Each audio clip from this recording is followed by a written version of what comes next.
Hello, I hope all is progressing well. Welcome to I Don't Know. We Can Talk About It, where we discuss myriads of topics civilly, reasonably, and responsibly. My name is Kevin Dufresne.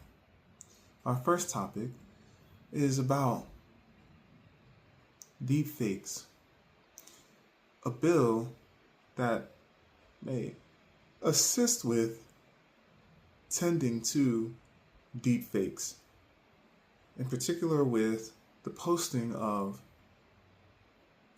an individual with inaccurate details of pornographic senses. So, when a bill of the sort comes to the table, one may assess the bill as a great consideration of a treatment and attempt at a preventative measure to ensure individuals do not engage in behaviors of the sort. Though the changing landscape of AI is one area to consider. Behavior is another area to consider.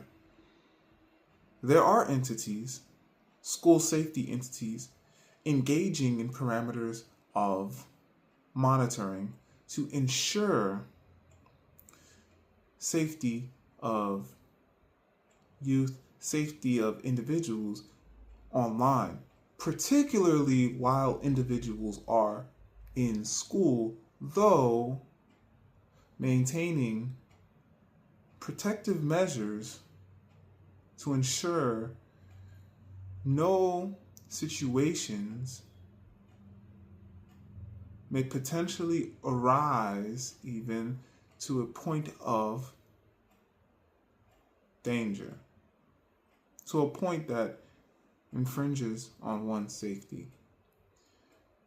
Not every school safety program is able to adhere to every single online detail to ensure the utmost safety of individuals, though schools that have a school safety program are doing a wonderful job of trying to figure out how exactly to assess potential dangers more accurately and more quickly. To acknowledge the bill is important for educational parameters to be more in alignment with educational criterion. One area of the online space is how to ensure safety online for individuals online. How might an educational atmosphere incorporate protective measures online? Different entities proceed through different routes. I feel as though creating publicly safe online parameters for embracing individuals that may attend an educational atmosphere may allow for creating safer boundaries online. A disconnect happens when an educational atmosphere becomes somewhat of a silo, somewhat distant. Different educational entities have different rules about how to engage online. To mitigate extra funding, one may naturally embrace what is already available at a regular cost. Meaning, if educators are proactive, engaging with creating an embracing atmosphere online, then individuals may be able to engage in safe parameters of what may be present with whatever is going on in one's social atmosphere, or to remove oneself from a different social atmosphere to engage differently with what may be safer, with what may be more intuitive for one's growth in the most mindful ways possible. What happens with deepfakes is not simply a progression of inaccurate details and misinformation. What is occurring is, in part, due to an educational inoccurrence, meaning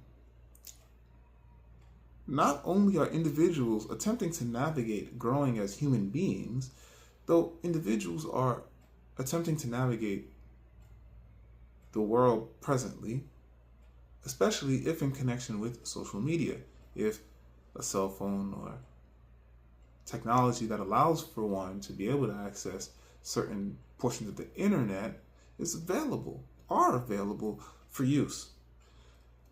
So how might one better prepare oneself for navigating the world from an educational atmosphere?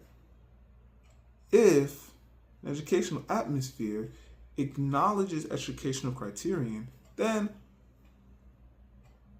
an educational atmosphere will create a curriculum that is to ensure individuals are not only able to become more mindful with what is modern, though to also be able to develop languages of discernment so as to be more aware of how to proceed with whatever information might be present.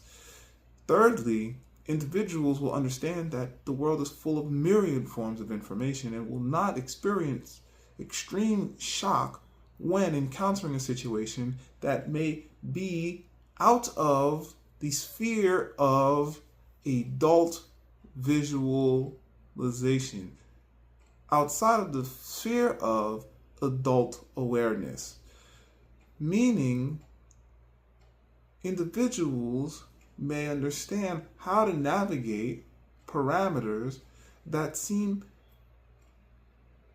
unfamiliar with a mind that may be engaging with different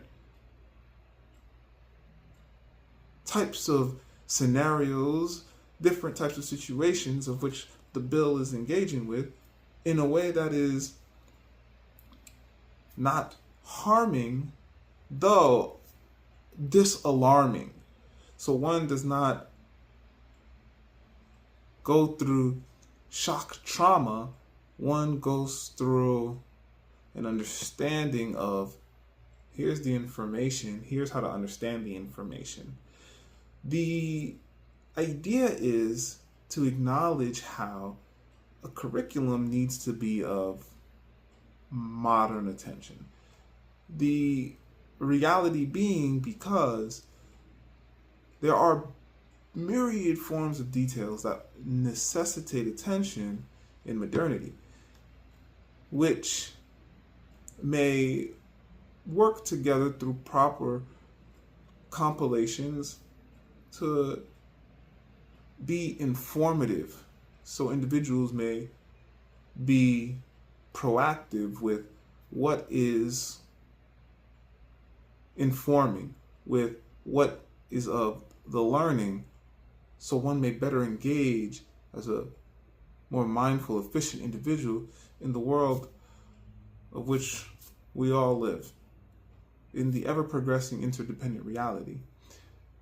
Because education has responsibility legally to be able to do so.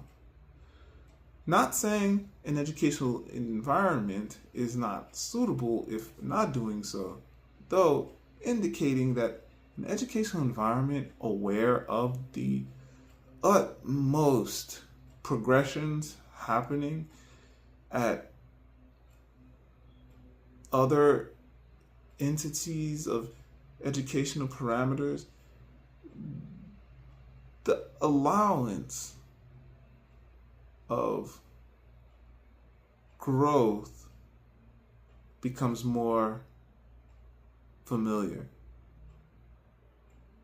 So prevention becomes more familiar.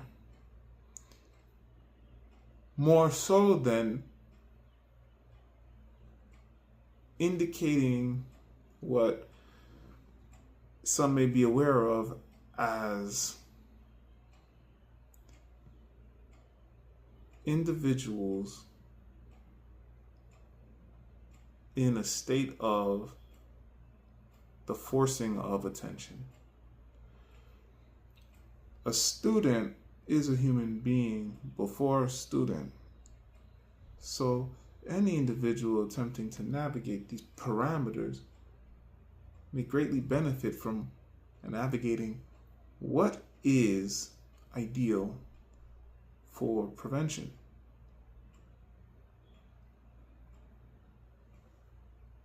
This conversation connects to many other areas of not only education, though, online safety. What an educational parameter may do to be better embracing so as to be better securing individuals, better informing individuals, is to adhere to preventative protocols, especially in connection with educational criterion. With acknowledging educational criterion, what an educational environment may be able to assist individuals with is extremely profound. Better to do so than to be along guidelines of infantilization.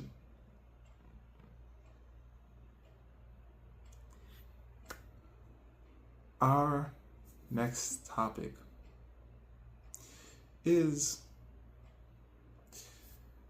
in accordance with how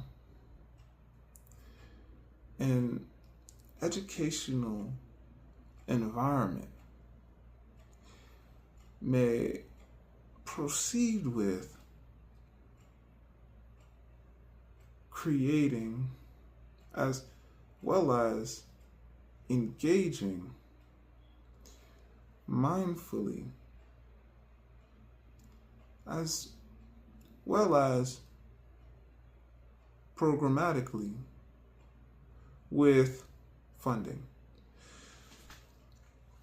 Reasoning behind why I address the choice private school situation so is because even if governmental processing is complete, the bill brings to question what will the funneling of funds be like, aside from what the mention is through the coming few years, what may be the attention that funneling will cater to? How will the disbursements connect with educators, educational environments,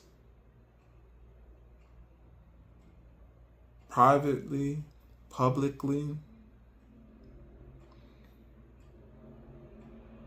will the benefits be of a measure to ensure an ever recycling of funding to further into ensuring debtless education? Will a cycling of funding become a natural part of academic spheres to ensure individuals are of a financial grounding which is establishing a base, compounding over time, not just for the current, though for the future generations? How might one be able to allocate such funds is of great importance to acknowledge when assessing how might any other funding be in connection with choice.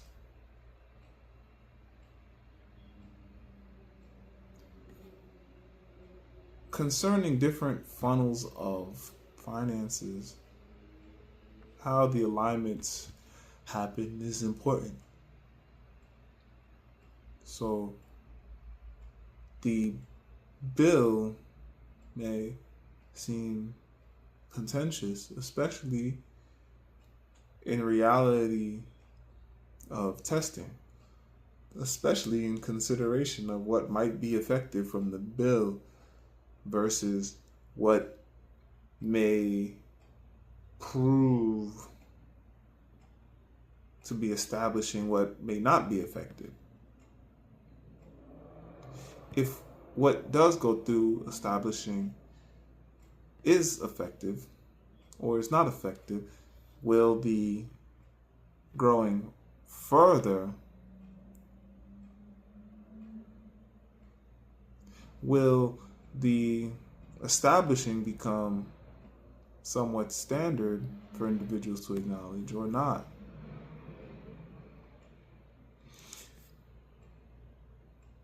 If the bill goes through well, might individuals be seeking to further build upon the bill toward ensuring education is free? How might one benefit from such a bill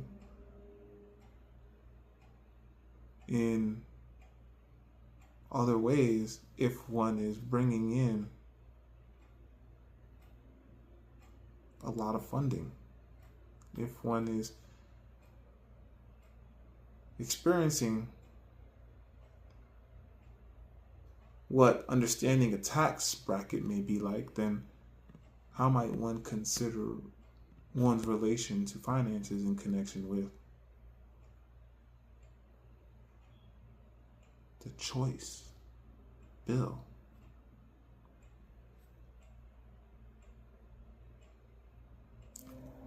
I think having options is good, and I feel as though if a system begins to establish that allows for individuals at large to experience more free education, not only select few, that funding allows for clear recycling, transparent, that will ensure education has a set foundation of dollars, even if for a set period of time, that will bolster affordability for individuals of educational atmospheres, then supporting a bill of the sort makes sense if the establishing of such a bill does not interfere with how others may receive funding, especially if the bill is not combating what the other funding is attempting to do by enriching individuals on a path toward obtaining a good education so as to be more mindful and efficient individuals in the ever-progressing interdependent reality. All right, let's do some origami. I'm starting off with a square origami sheet. Gonna go edge to edge.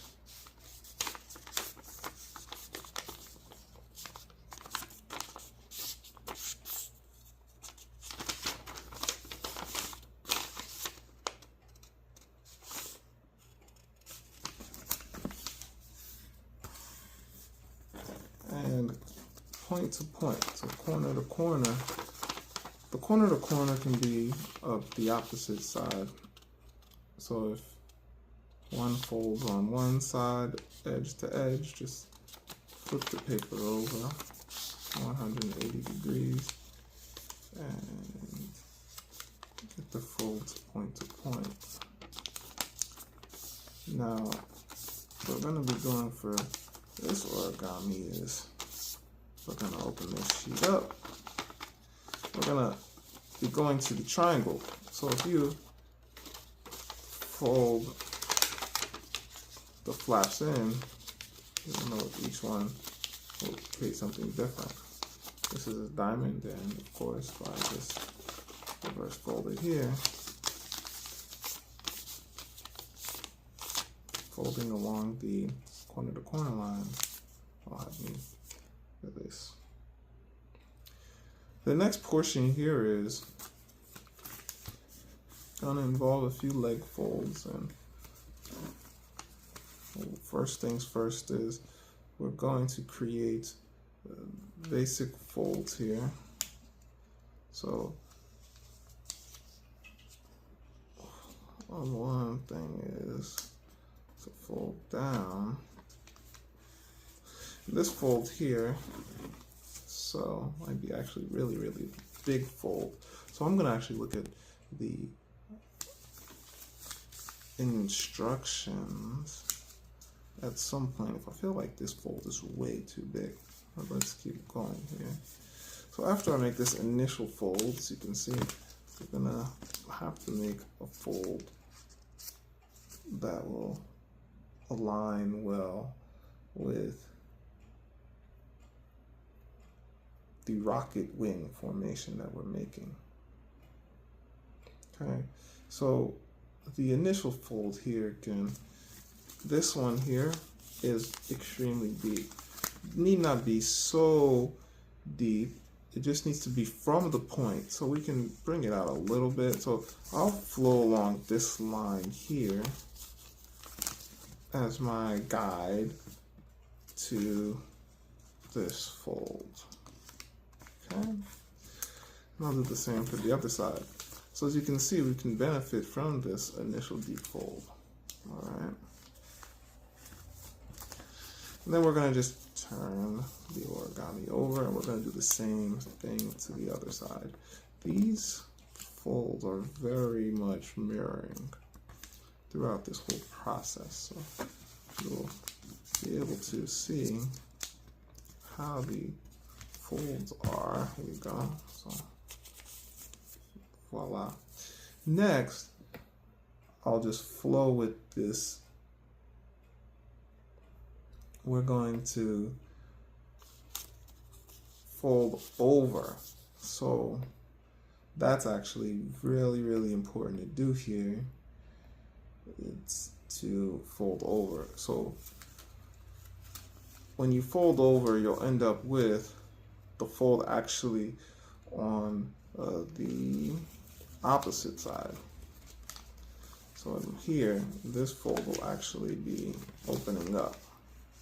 Again, just flow on with the instructions. You can find the instructions to the origami on the other side of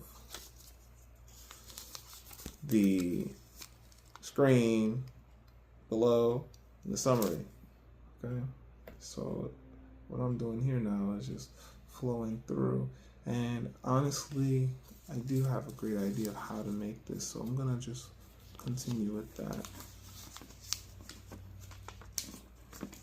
The fun part about origami is not necessarily just to get it down exactly, it's to also have fun with making your form of it. So we're going to follow these guidelines to get us to a point where we can actually create our more unique form of the origami. Okay, so here we are. We folded in already. We have it folded in. And so what we'll be looking at, of course, from here is the reality that my other fold is pretty much good.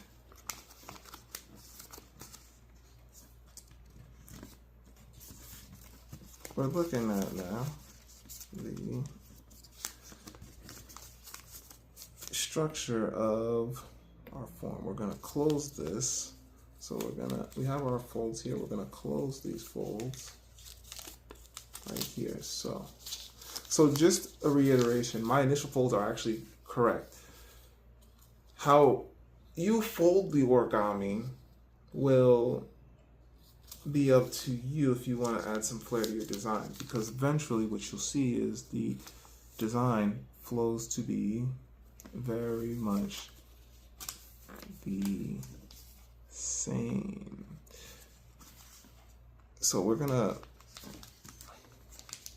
next cross the legs, and we'll have like a little bit of a design, you know, that pink breast cancer symbol.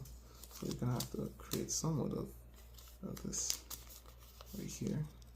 Okay, and then once we get that, we fold it, and then we just open it. We're gonna open it back, then we're gonna just turn it over, and we're gonna do the same thing on the other side. Okay, so then you just fold it here, right here, and then we're just gonna open it up, and we're gonna fold it back. So right here, you can already see the forming of this rocket. So the next portion we're gonna do is we're going to close the, so we're gonna take it, see this reverse? We open it one way, we're gonna just bring it back to that original form.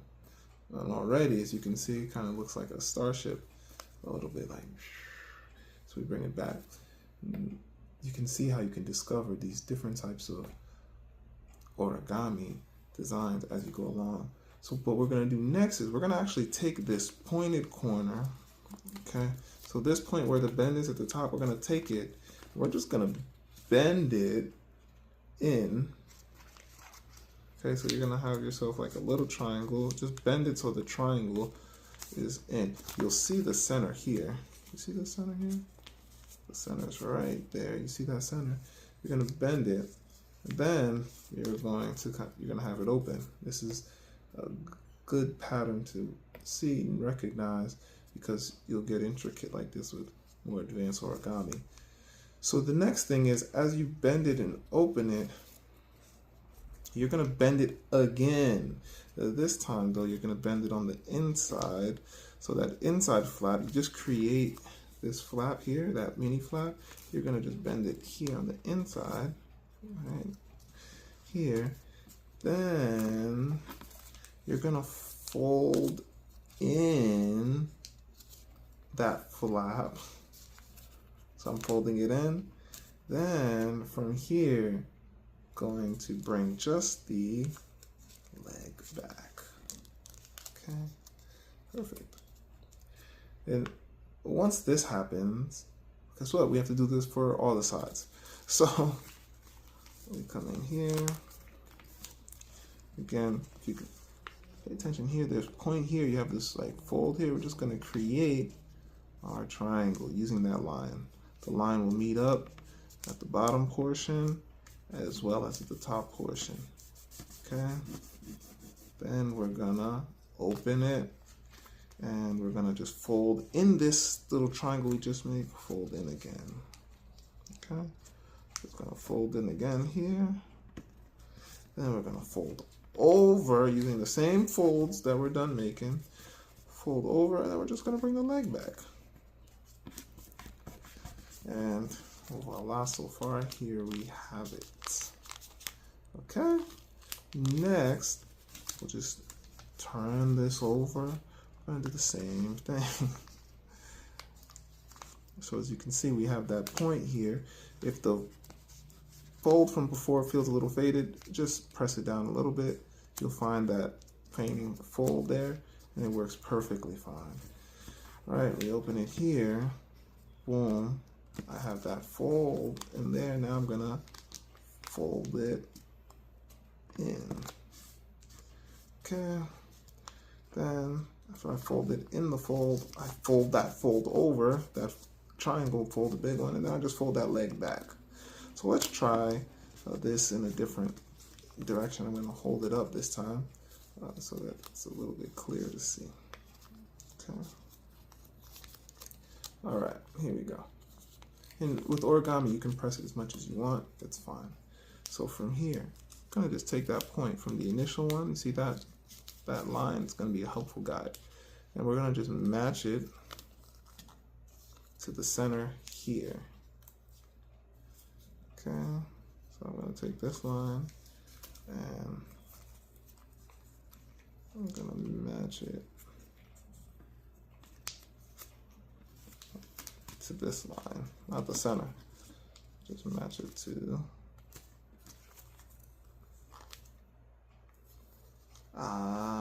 so as you can see here, what we actually have here is a situation where this leg needs to go through some of the other folding. Okay, but we can still take this line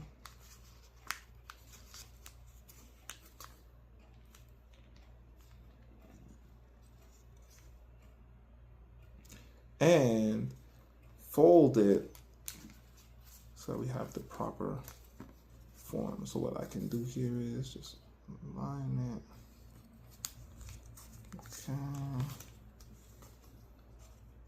So I'm actually going to look at that fold again to make sure that it is clear for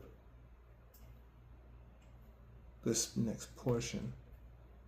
It looks very clear, and that is correct.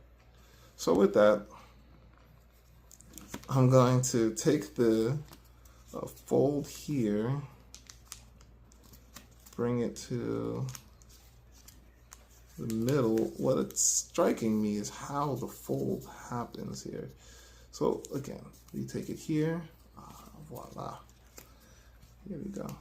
Then we'll take our point here that's flowing here, we'll take it here. Okay, there we go. Now we're gonna open it, of course. We're gonna just take this part here, fold it in,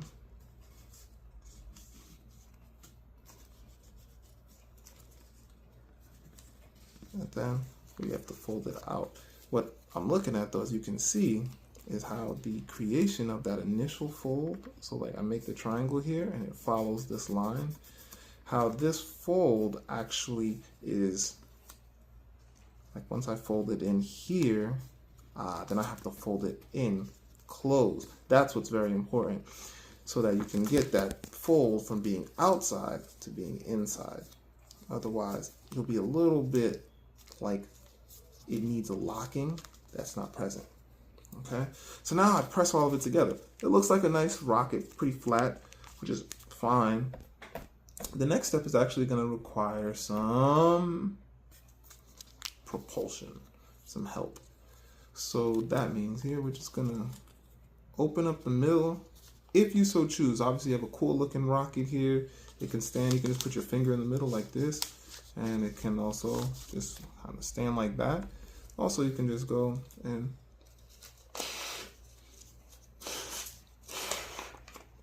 fill it with air from your mouth to really, really fill it out. The air part helps with the locking of the wings. This is not the only origami that the air does that with. Okay? And here you have it. 5, 4, 3, 2, 1.